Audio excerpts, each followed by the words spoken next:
the launching of the Broadcasting Corporation of Oyo State on October 1st, 1976, the then military governor, Brigadier David Jembewon, reiterated the government's awareness of effective communication between the government and the governed. To this end, the government included in its programs the establishment of its own radio station following the breakup of the old Western Nigerian Government Broadcasting Corporation, WNBS. In fulfillment of this commitment, Radio Oyo was established at Iliake Orita Bashorun Ibadan with a transmitting power that covers about 75% of the Oyo State populace.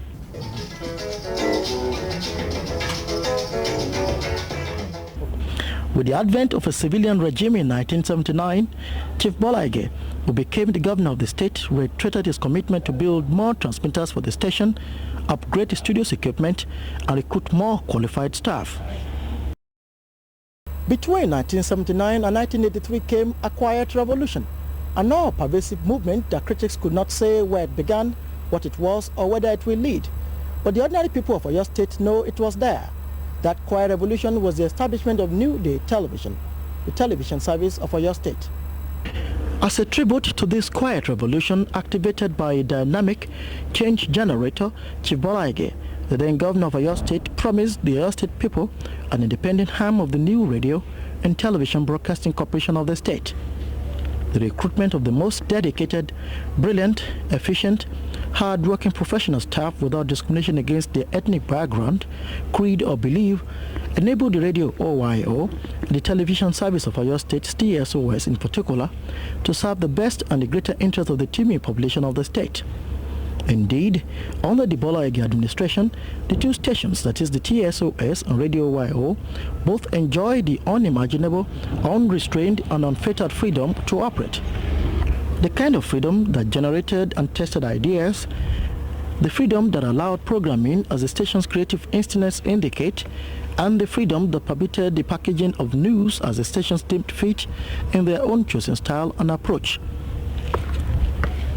Chief Ige's one-time special advisor on broadcasting matters, Mr. Yemi Farombi, once said in a press conference in 1983 that the T.S.O.S. complex in Ewo, when completed, will be the Africa's mecca of television broadcasting. It was created to blaze a new trail in objective and depersonalized event and issues-oriented news programming. It was set up not only as the mecca of television in Africa, but to demonstrate to the whole world that the Nigerians, as epitomes of the black race, were capable of making television a pleasant companion without the usual problems of program failure, poor signals, unimaginative programming, etc., etc. The biggest test of the two stations' goodwill came during the 1983 general elections. Scores of aggressive journalists were deployed to gather news report in all the 19 states of the Federation. These hardcore journalists worked doggedly and tenaciously to serve the people of Oyo State by bringing the dramatic reports of their first-hand collection of informations on the voting exercise. But the extent at which news were covered at that time did not satisfy some politicians. For example, Dr. Omololu Olunloyo, who was the then gubernatorial candidate for the National Party of Nigeria, NPN, in Oyo State, was quoted at one news report accusing T.S.O.S. of partiality and reckless news coverage. It would also be recalled that Dr. Olunloyo's first grudge against T.S.O.S. was during his campaign tour for Ogumosho, when he was recorded on tape by T.S.O.S. News, threatening to kill a T.S.O.S. reporter and his cameraman because of the allegation that the station had not covered his campaign trail properly. The time for vengeance so came when Dr. Olunloyo was sworn in as the governor of Oyo State on October 1st, 1983. His first task was to purge both the T.S.O.S. and Radio Oyo staff. And out of the affected 55 employees of the two stations, 3/5 of them were from T.S.O.S, while the remaining came from Radio Oyo. Those affected were either redeployed or had their appointments terminated. Immediately after the purge, however, about 200 new employees were hired to take the job of the sacked or redeployed workers. As a result of the new development, there was an increase of about 150 workers.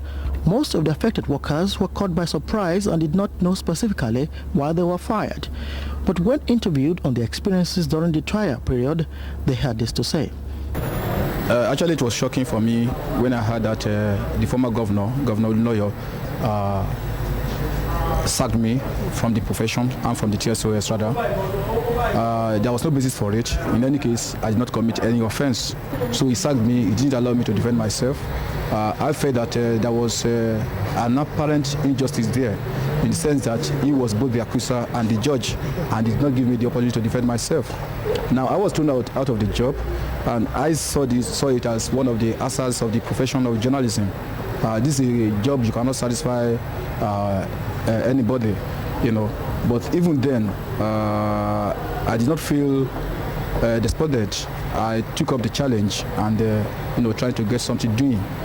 The letter of sack, when it came, maybe I should say, made me short of words, because I couldn't see what I did wrong. And moreover, there wasn't any reason stated in that letter for the sack. So I had to do some self-re-examination. I took a sort of a review of all my reports up till the time that letter came. And I had a very strong conviction that I had done what I was expected to do as a journalist.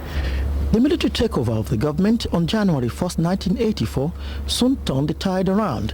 The new military governor of Oyo State, Lieutenant Colonel Oladapo Popoola, on January 17, 1984, ordered that all the 55 sacked or redeployed employees of both the T.S.O.S and Radio Oyo be reinstated to their respective establishment, while those employed in their places be relieved of their posts with immediate effect. And since the order was effected, almost all the affected employees have reported back to their respective establishment. Sources close to both Radio Oyo and T.S.O.S administration office disclosed that some of the employees who have not resumed duty had briefly showed up at the stations but went back to their present employment for proper resignation protocol. It will be recalled that broadcast stations of the Ogun State, Ondo State, Kwara State and Lagos State reabsorbed most of the employees who were sacked during the Olunloyo administration. In an interview at the T.S.O.S and Radio Oyo premises, the reinstated general managers of the two stations, Engineer Latif Bosari and Mr. Adebayo Faleti, were of the opinion that man lives by experience, and except one goes through these experiences, is not living to meet a greater challenge. On the question of the task of rebuilding their stations back to the original standard, the two general managers of the stations, Engineer Bosari and Mr. Faleti, had this to say. There's a lot to do, and we are going to do as best we can to reach our old standard and improve on them. I mean, there's another opportunity has been given to me now, and I want to exploit that to raise the standard and the image of the station, even beyond what I left it to be. Broadcaster needs good people, and good creative people only work for good organizations. The staff of both the T.S.O.S and Radio Oyo have once given their best and fullest, in a most professional way, the noble task of informing, educating and entertaining the most sophisticated, discerning, critical and enlightened citizenry in Nigeria. Naturally, the stations may have incurred the anger and wrath of those who are afraid of and therefore opposed to a free flow of ideas and truth in their commitment to objectivity. Certainly, with the new military administration in the country, the station is likely to set the ball rolling again. From Ibadan, Dr. Onibokun.